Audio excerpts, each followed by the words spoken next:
Chapter 1 Offaly, Ireland, 1815. "Remind me again what we're doing here?" The command, issued in a bored drawl, came from Edward Crawdon, Duke of Hartridge. The ducal carriage was bouncing along a rather bumpy, if beautiful, road in the Irish countryside, carrying its passengers to stay with very dear friends, a term oft used by his mother, and usually, as in this instance, meaning people Edward had either never met or could not remember.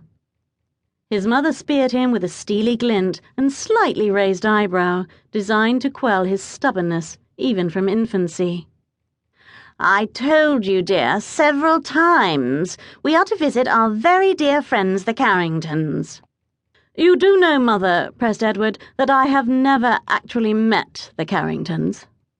"You've met Ranford, dear?" "Have I?" "Why, yes," the Dowager answered sweetly. Too sweetly.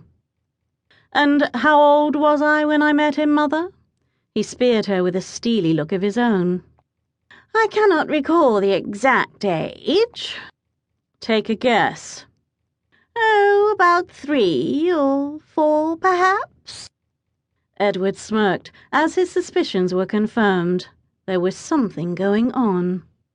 "It is odd, is it not, Mother, that we would be invited to stay with Ranford 6 years after Father died, and for no real reason?" "Of course not," Lady Catherine answered brusquely. "He and your father were terribly close, and I have always maintained a correspondence with Lady Ranford. I expressed a wish for a change of scenery, and she was kind enough to invite me to stay for some weeks before the season.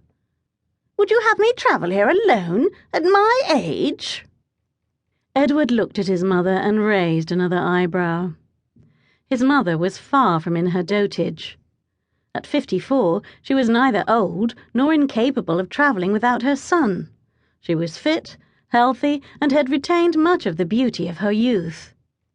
She had aged some 6 years ago, when his father had passed away suddenly in a riding accident, but being good ton, had recovered remarkably well, and was happy to become the dowager at a relatively young age.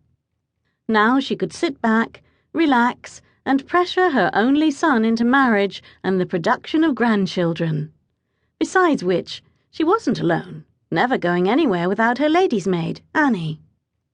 Edward knew his mother well enough to know that something was going on, and he'd be damned if he'd walk into the situation, whatever it may be, blind.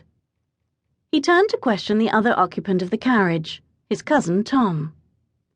Tom and he had always been close, more brothers than cousins, he supposed. The son of a second son, he was very comfortable being a gentleman of means, but little in the way of occupation. He had half-heartedly studied the law before settling himself in a small estate outside of London. He lived comfortably and well. His wealth could not be compared to Hartridge's, but there were few men who could boast of that. His father was, by all accounts, a cruel and bitter man, whose jealousy of Edward's own father had caused a lifelong estrangement. Tom had been taken under wing by the dowager and her late husband, saving him from his father's cruelty and allowing him to develop into a happy and pleasant young man without being poisoned by his father's moods. He was also very likely to be privy to whatever it was Edward was missing in this scheme.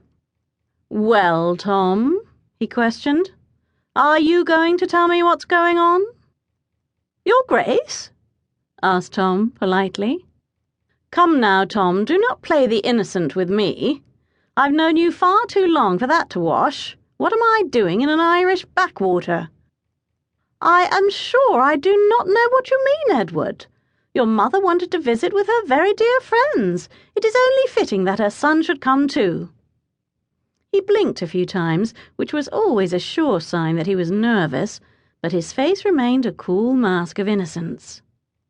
Biting back a growl of frustration, Edward changed tact. "You know, it is terribly irresponsible of me to take myself out of the country when there is work to be done. Our investments and properties will not take care of themselves." "No."